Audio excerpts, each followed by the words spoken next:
So hello everybody, my name is Jesse and I'm your virtual adventure guide here with Exploring by the Seat of Your Pants. I know we've got some new faces in the crowd today, and so if you are joining us for the very first time, we are all about bringing conservation, adventure, and science into classrooms around the world.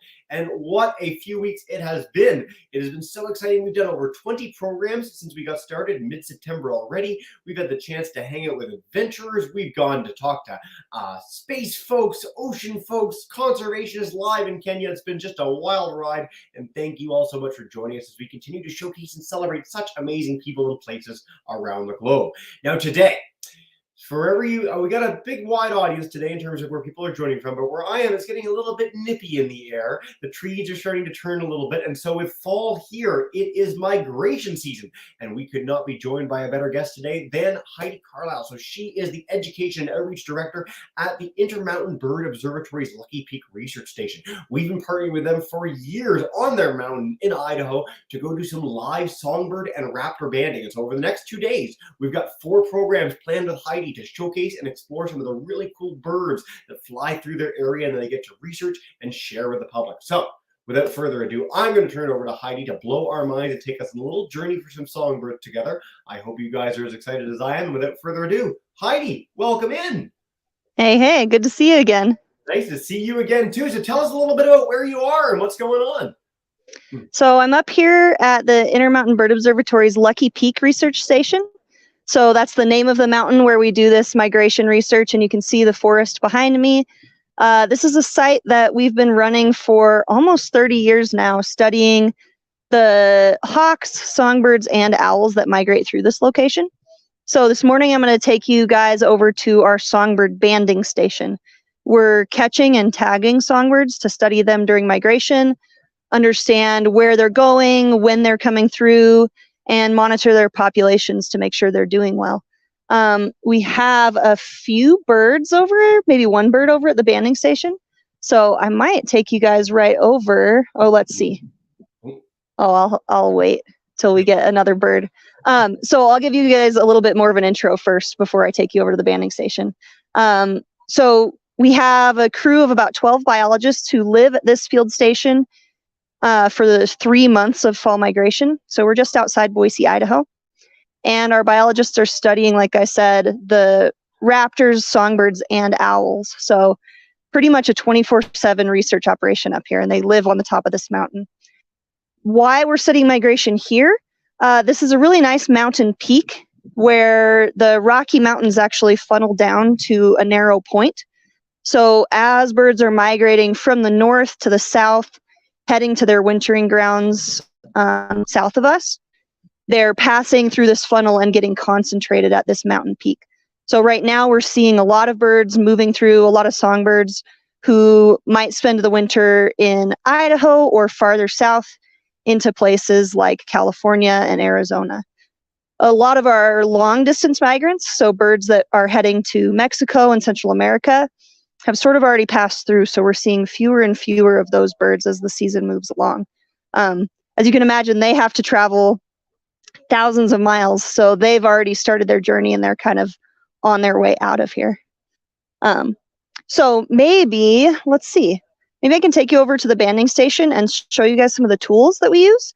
And then our scientists are out checking the nets right now, so so we catch the birds using nets, and I'll take you to see those in a minute, but they're heading out to check the nets. They'll get birds out of the nets and bring them back to the banding station for you guys to see. So I'll switch my camera over, bring you guys over to see a little songbird.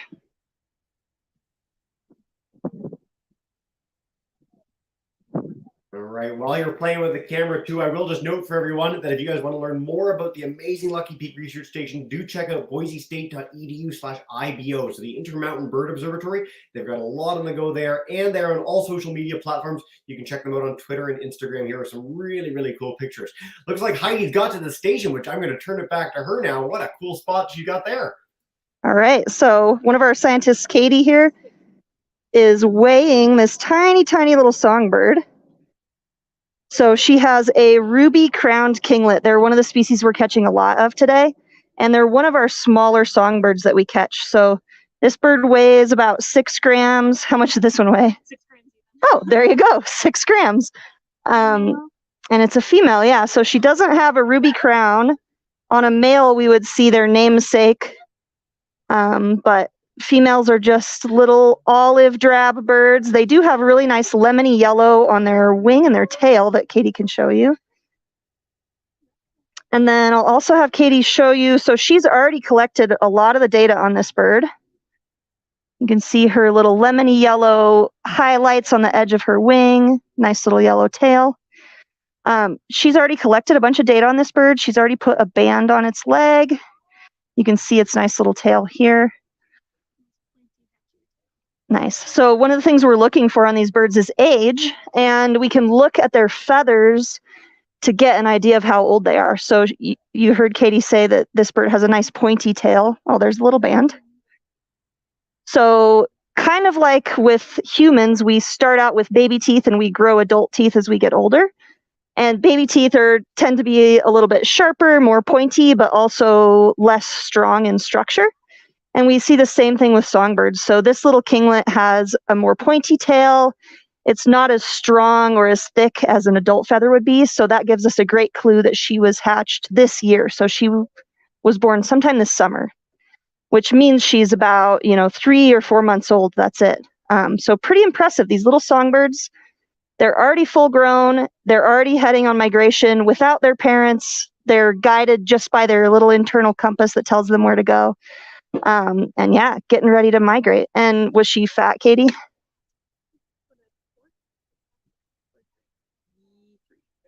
Could you try to show? Sometimes it's hard to show the camera.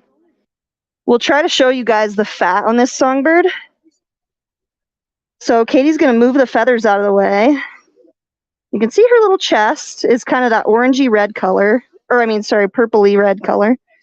And then up at the top, there's a little bit of orange.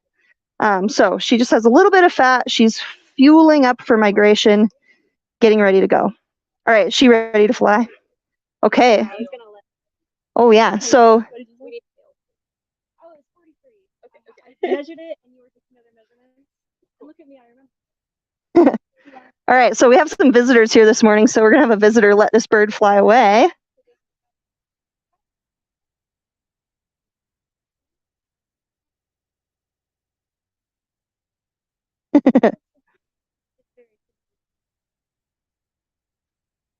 There she goes. Cool. Off into the cherry shrubs. So you guys can see this nice habitat here at our migration station. Like I was saying before, one of the reasons that we see a lot of birds here is because of the funnel of the Rocky Mountains. So they're all leading down to this point and concentrating birds. The other reason we see a lot of migrating birds through this site is because of this beautiful habitat right here. So we have Douglas fir trees, nice conifer evergreen trees above us. And then down below, we have these shrubs. So most of these shrubs are bitter cherries. So there's lots and lots of insects that live on these shrubs that a lot of our songbirds are eating. And then there's also plenty of fruit. And fruit is a really good high-calorie food for migration. So lots of sugar and carbs to help these birds fatten up. And that's what we're seeing this time of year. We see a lot of birds that are adding fat. And you can kind of think about fat as the gas in their gas tank. So they want to have lots of fuel for migration, and we can see that fat deposited on their bodies and evaluate and decide, okay, is this bird low on fuel? It needs to stay here for a few days. It's going to migrate through this area, fatten up, and then continue on its way. Or is its gas tank already full? It already has all the fuel it needs, and it's going to take off here in the next day or two. This year, we're seeing a big variation. So normally, this time of year, we have a big push of our kind of winter birds. But it's been so warm, and I know some of you guys are in Canada, but for us, it's going to be 90 degrees today. Normally, I'm talking to you guys in a hat and mittens, but today it's like nice room temperature out here. And we're seeing this big difference where a lot of our birds are not migrating through as early as they normally do. They're kind of running a little bit late. So maybe I'll flip my camera around again and I can take you guys and show you the nets if that works for you. Let's see. Fantastic. There we What go. a cool opportunity to let a bird go. How cool was that? Oh, I'm jealous. So jealous. I want to be there. Yeah, so that's a fun part of our programming. So we always invite people, you guys who are watching us on video, but actually in real life, people get to come and see and hold little birds. So I'll walk with you guys up to one of our nets. We use a type of net called a mist net. So it's really fine mesh. It's really hard to see. And so as birds are flying back and forth between the shrubs, they run into this net and get caught and tangled. And so our scientists come around every about 20 minutes and untangle those birds, get them out of the net, and then take them back to tag them. And it's hard to hike and talk to you guys at the same time. So I also have a baby in my belly, which is making my job today a little bit harder hiking with you guys. This is where you sort of wish that it was cooler like it usually is. It's like, exactly. Oh, yeah. Okay, it's like, cool. Take a deep breath together. We'll get to our mist nets. But again, what a very cool opportunity. While we're waiting, actually, I'll ask a first question from Mr. Romero's class, one that we always get in these programs. How many birds have you tagged so far during the day, during the season? Just some sense of it. I think we're at about 3,000 birds for the season. We usually end up with between 5,000 and 7,000 birds each fall. So in 3 months, thousands and thousands of birds. How many people do you have at the station to facilitate that? That's like, it sounds nonstop. About 4 or 5 scientists, and they rotate. Oh. Heidi, we're losing you a bit. We're losing your connection a little bit in the new spot. Let's connect. Oh, looks like I'm losing video reception. Yep, we'll wait till you're back at the mist net. We'll see if we can get a better connection there. Maybe not. Maybe we'll have to run you back up the hill to the station. I might go back. Can you hear me now? I can hear you now. Yeah, you're actually quite good all of a sudden. Okay, I won't move. So I'm at our net. Can you guys see this really, really fine mesh? Yeah. So it's thin like sewing thread.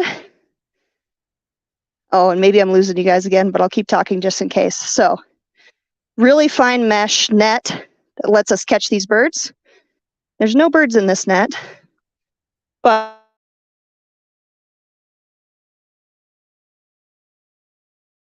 oh, we did lose you again, Heidi, unfortunately. Oh no, bummer. Okay, now we know for next time though. This is why we're doing 4 programs together. So hopefully you can hear me and we can head back to a place where the connection was a little better because it was perfect up at the station with our birds earlier. So I'm going to put you just in the background for now. I'll be able to see when you get back in and everything's all good. But again, while we're waiting for Heidi to get her connection back, what we're talking about right now are our mist nets. So these are things that are used to catch birds on the wing. They're used to catch bats for the various groups that do that sort of research as well. So you'll see this at all the bird research sites that we ever feature on the broadcast at Exploring by the Seat of Your Pants. Really thin nets that we can see sort of faintly. Birds can't see when they're flying through. So they get caught in them. They're very, very safe. They don't get injured in these nets. And the scientists can come and collect them very carefully from the net. They don't let just everybody do that, but it allows them to capture the birds easily and process and do all that research that they were talking about earlier. It looks like we got Heidi back again perfectly, so I'm going to go back to her. Hello. Maybe. No. oh, again. It's iffy. You're slightly back, but not entirely.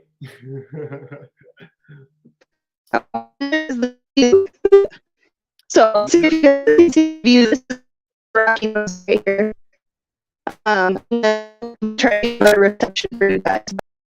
Yeah, Heidi, your connection is still not good enough to chat with you. You're too. It comes through like a robot, unfortunately, and we know that you are not robotic. You are anything if not robotic. So we'll let you get to a bit of a better position again. I'm sorry for the trouble. The connection was so good up until that point. So we're going to get Heidi back perfectly in just a second. And dive in with just a little bit more about the work that they do. So again, if you guys want to learn a little bit more, boisestate.edu/IBO, some really, really great stuff there tons on social media at IBO at Boise State. Some of my favorite pictures of any of the organizations we partner with here at Exploring by the Seat of Your Pants. And I want to stress for all our classes live and on YouTube today, we are doing a raptor session right after this. So songbirds are very cool. I personally really love songbirds, but if you are a bigger fan of our big predatory birds, we're hanging out with them next in just over an hour. So be sure to check that out as well on our YouTube channel. Everything we do, everything we've ever done with Lucky Peak Research Station is right there for you guys to check out, and I hope you take that chance. Okay, Heidi's back with much better connection now. We're back, Heidi. Okay, back in camp, getting better reception. So hopefully you guys were able to see the view behind me. But I wanted to show you guys the mountain ridge there. So that's the mountain ridge that all the birds are flying along, heading from north to south along that ridge and concentrating here at our station. So I'll ask briefly while you're walking back still, so why do they follow the ridge? This is something that people who've ever been near a ridge will know this. The birds do like to hang out around there. Why are they beside something like that on the edge of a mountain? So for the hawks, it makes a lot of sense because there are thermals, so warm air currents rising from the valley. And so the hawks are relying on those warm air currents to help them soar. The songbirds, it's more about habitat. So the top of the ridge has these beautiful conifer trees. It has all the shrubs that they need to forage. Down in the valleys here in Boise is a big desert, so there's not as much food available for them there. And so we see a lot of birds concentrated at these higher elevations at the station. So, oh, everybody's still out on a net check? Okay, cool. Well, we'll hang out and see if there's more birds. And I can also show you guys some of our banding tools, actually, because I haven't shown you guys that yet. Yeah. So I'll show you our bands and some of the tools we use to measure. We band in this yurt, so we set it up every fall and take it down over the winter because this migration station, you can't even get up here in the winter. There's too much snow. So really high in the mountains. So here is one of our tiny little bands, and I have it on a wire here so that I don't accidentally drop it. But this little band goes around the bird's leg, and it's hard for my camera to pick it up, but it has a 9-digit number on it. So each band has a unique number, so every bird gets their own. It's sort of like a phone number. Everybody's phone number is different. That allows us to look up these birds. So if we recatch them again, or if another scientist recatches them, we can know how old the bird is, where it came from. And especially during migration, it lets us see if there's been any changes in the bird, especially fat. So a lot of times when we're banding birds, we'll catch it one day, we'll recatch it the next day, and it's added fat to its body. So we know that it's fueling up for migration. Some of the other tools we use are these banding pliers. So these pliers have a little pin on the top that lets us open the band. So it lets us pry the band open and make it into a little bit of a C shape so that we can slide that band around the bird's leg. And then the pliers have these holes, and they're perfectly sized for our different band sizes. So we can actually close the pliers around the band without touching the bird's leg. So that's how we can safely attach that band. Make sure that it has a really nice seam, it's all closed. We want it to fit kind of like a watch or a bracelet. We don't want it to have any rough edges because that bird's going to wear that band for the rest of its life. So we want to make sure it's really nice for that bird. We also use a wing ruler, so pretty much a normal ruler, except it has this little tab on the top.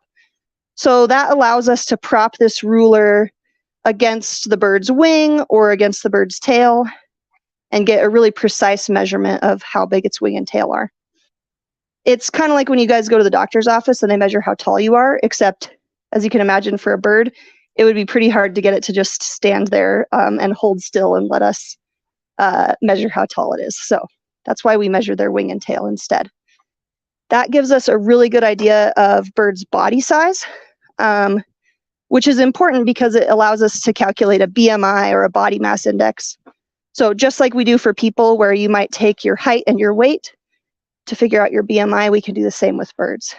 And all of that, again, one of the most important things about migration research is understanding how fat these birds are. So getting a BMI gives us a good sense for how well those birds are doing.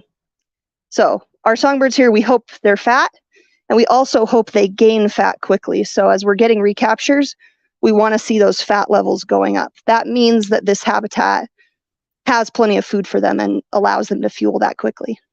I absolutely find it fascinating that you can capture the same bird the next day and chart an increase in fat. Like that is, it's a little mind-blowing to me. I've also always wondered, this is something that I've truly personally wanted to ask ever since we started doing broadcasts. So you blow the feathers aside and you've got the stomach of the bird, but you see the fat. So I mean, in people, in most things that we think about, the fat's inside, it's under the skin. So why is it that fat is sort of gathering where you can witness it, or is the skin just so thin that you see it through the skin, or what's going on? Their skin is so thin that it's see-through. So birds are relying on their feathers to provide all the protection that they need from weather, wind, rain, sun.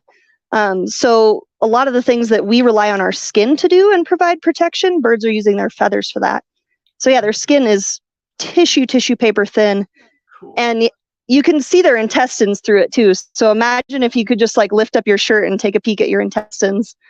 We can actually see the intestines on these birds as we're banding them. So thank you it's for crazy. That nightmare, Heidi. I appreciate that so much. Yeah. If you're good with it, I'd love to dive in with questions. If there's anything else that, as over the next 20 minutes that comes about that you want to show us, by all means. But I can start with YouTube, and I'll give Miss Alfonso and Miss Oaks class a chance to get ready and put those thinking caps on. But Mr. Romero in Sudbury wanted to know, how many species of birds do you tag, and do you see birds in the winter there as well? You talked about not being able to get up in the winter, but do you track them in any way? So we don't track birds at our banding station in the winter. And yeah, like I said, it's just too snowy. There's feet and feet of snow. And so we can't access this site. But we do look at data from bird watchers. So community scientists submit data on a site called eBird. And so we do rely and look at that data to get a good idea of what's going on in the winter. We catch between 50 and 60 species of songbirds every season up here. So this year, we actually have a board over here. I'll try to show you guys. This year, we've caught 55 species. So this is our whole list. Oh yeah, and my guess was that we had banded about 3,000 birds, and it looks like we've done 2,552 since we added this up, which was on the 18th. So maybe we've gotten to 3,000 now. That's crazy. That's it's just an absurd amount of birds. I can't even fathom it. It's like since the 18th. So in 9 days, you captured 2,500 birds. Since we started. So since July 16th. Oh, okay, good. A few months now. Good. Yeah. Our scientists would be a little scared if we'd caught that many in a week. I mean, hey, if we get more biodiversity, the better. I'm glad you mentioned eBird too. This is something whenever we have a bird program, people like to mention eBird and iNaturalist as two particularly fantastic platforms. If students want to go out, you can collect data, take pictures of birds, record bird calls that you hear, and you can help real scientists like Heidi and her team at the IBO. So I really encourage you guys to check that out. Let's head to Eden Prairie, Minnesota. Ms. Oaks class, if you guys have a question for us, you guys go on in.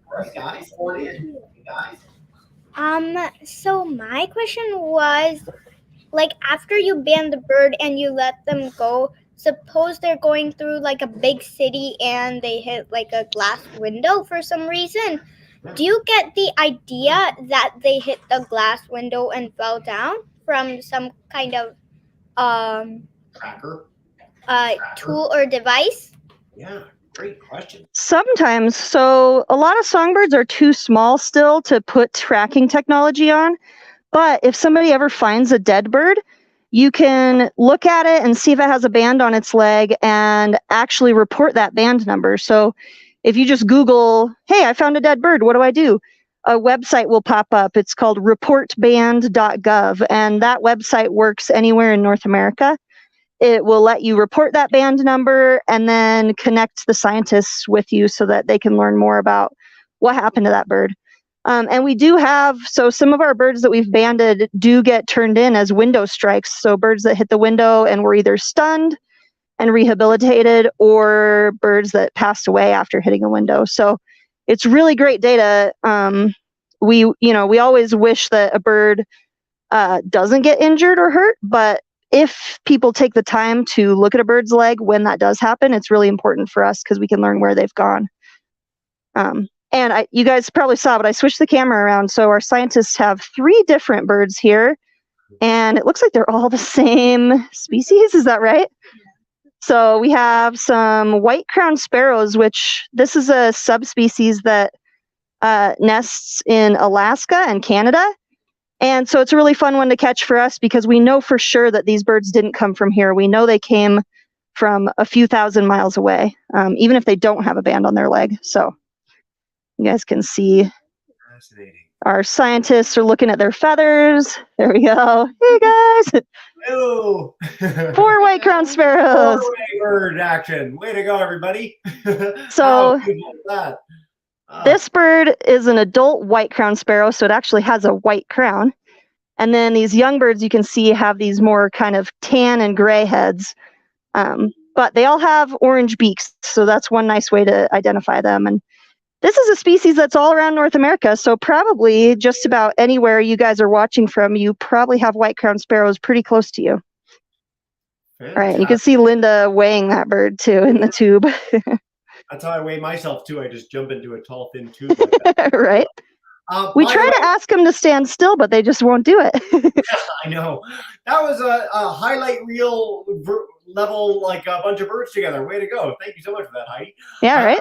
Want to note too, reportband.gov is the website. So if anyone ever does find a bird that's passed away and you find it that's in a window, a great thoughtful question, check out reportband.gov and you could submit any sort of data from that band and help the scientists like Heidi. Let's head to Royal Palm Beach, Florida. Miss Alfonso's class, if you guys want to unmute your mic and come on in, and then I'll head back to YouTube for some more from there. Hello. Hi. My name is Ethan, and what's the So is it word just those are all? you have tagged? Ooh, can you repeat that question, or somebody repeat that question? Sorry. What is the rarest bird that you have tagged? Great question. Ooh, rarest bird. Crew, what's been your guys' most exciting bird this season? The flicker? We had an oven bird. Yeah, so these guys, I actually missed it and I was very jealous, but they banded a warbler called an oven bird that is a very eastern species, and we're in the western United States. So it actually was the very first oven bird we've ever banded at this station. So we were pretty excited about it. I was jealous, but also excited for the crew that they got to see that. Hey, thank you for admitting to jealousy. I mean, these are exciting moments, and we all like to be there for them. Right? Let's head back to Mr. Romero's class. A whole bunch of great questions on YouTube from you guys up in Sudbury. Thank you so much for this.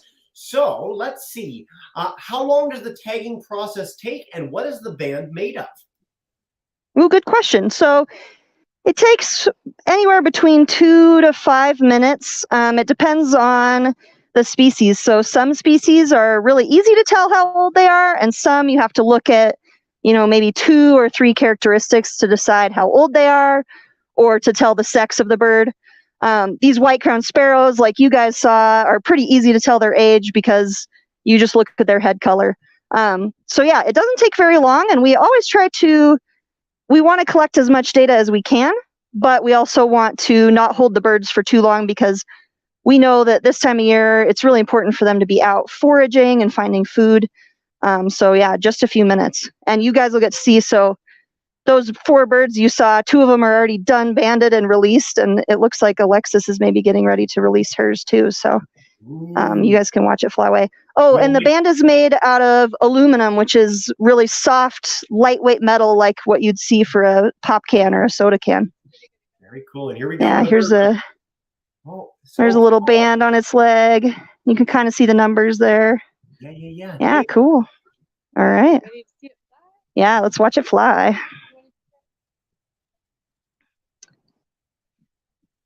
Here we go. Gone. Very Off into the cool. wilderness. Nice.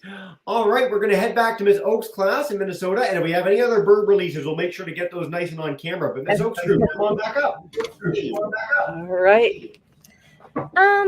what percentage of birds do you catch again that are already abandoned? Great question. Really good question. So during migration, we get a lot of our own recaptures. So like I was saying, a bird that we banded yesterday and then we recaught it today. So I would say, on a day that we catch 70 birds, probably 20 of those are recaptures. During the breeding season, when the birds are nesting and they're coming back to their same territory year after year, about half of the adults that we band are already banded in a previous year. So birds that are coming back to see us year after year. Pretty exciting. Spectacular. Very cool. Great question, guys. Miss Alfonso's class, if you guys want to unmute or turn on your camera, unmute your mic and come on back in for a question. I'll come to you in just a second while you're, there you go. While you're doing that, head back to Florida. Hi, guys. Unmute. Come chat with us. Hello again, guys. So we had another question. Do you catch any other animals than birds in those nests? Yeah. Ooh, good question. So not too often in our songbird nets. Usually what we'll catch are grasshoppers or dragonflies, small insects. And when I was disconnected from you guys, there was actually a praying mantis in the net that I was able to get out, but I'm sad we lost reception. But our owl banders actually catch flying squirrels and bats quite often. So they have to be trained to really carefully extract. Flying squirrels actually can bite really hard, so we have to wear really thick work gloves to get them out of the nets. But that can be entertaining. They're very cute, but they're very mean. And they also chew big holes in our nets, so we don't usually like catching them too much. Flying squirrels, very cute, but very mean. Our slogan of the day that we didn't expect from the podcast and birds. Yeah, right. Fantastic. Mr. Romero's class, yes. Do you ever name the birds, all 2,500 of them? And how many years have you been conducting this research? That's my excuse for not naming them is we banned, 5,000 birds. So I'd have to buy one of those baby name books. We'd run out of names pretty fast. No, so our songbirds, we just identify by their number. We do track a really cool shorebird called a long-billed curlew that nests in Western Canada and the Western United States. And we do name those birds. It helps just keep track of them. So instead of being like, bird AZ, we can say, Henrietta, who lives on the Flat Ranch near Yellowstone. And so, yeah, those individual birds, since we only track a few, we actually do name them. But other than that, no. Henrietta, who lives on the Flat Ranch near Yellowstone, sounds like a person who would welcome me in for a nice barbecue. So that's fantastic to hear. All right. And then, yes, how many years have you been doing this? How many years for this research? I've been doing this. I can just take it in bander's grip if you want. I've been doing this since 2008. I started doing bird banding when I was an undergrad at Boise State University. Here's a little sparrow who can listen in on the story too. And then this songbird banding research has been happening since 1997 here. So, wow, long time. That's an incredible research project. And are we going to say farewell to our sparrow friend on camera now with us? Yeah, so I'm going to let this little one fly.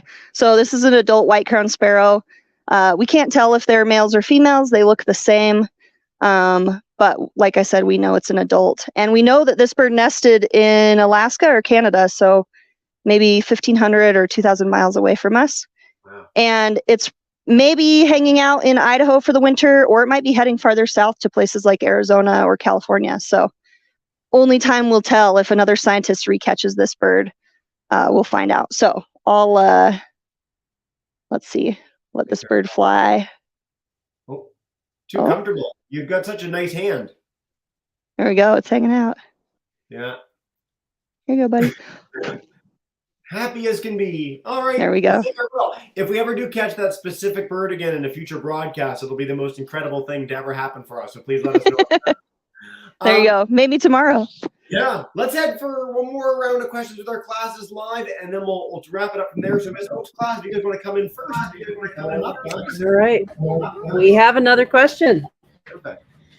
You guys said that you got an ovenbird, so why would it be this far west? Yes. Good question. So it's that phenomenon that happens is called when a bird is a vagrant. So it's showing up a place where we don't expect it.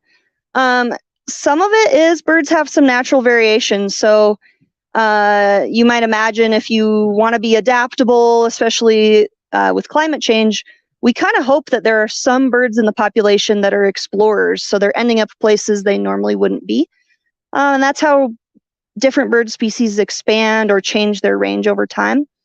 A lot of times what happens, though, is a bird will get blown off course. So they may run into a storm, or, right now we're seeing a lot of hurricanes hit North America. And so a hurricane may cause a big weather shift that affects birds all across the continent. But birds can also be born with, for lack of a better term, sort of a broken compass. So where their compass should be telling them to fly southwest, but instead their compass is flipped and it tells them to go northeast. So we do see that sometimes too. It's hard to know when an individual bird shows up like this. Yeah. Why did you end up here? Was it because of a big storm? Was it because you were just born with your programming a little bit off? It's hard to say. Fascinating. I always loved sort of the magnetic sense of birds and that sort of internal compass that they have. It's one of the most unique senses in the animal kingdom. And I want to stress, it wasn't with you guys specifically, but my favorite example of this of all time, we had puffins that started out in northern Scotland, and they fly down to like Spain, but one of them decided to stay and go to the Italian Riviera instead of going back up to Scotland. I was like, wow, he's got the right idea. That sounds like a great way ahead.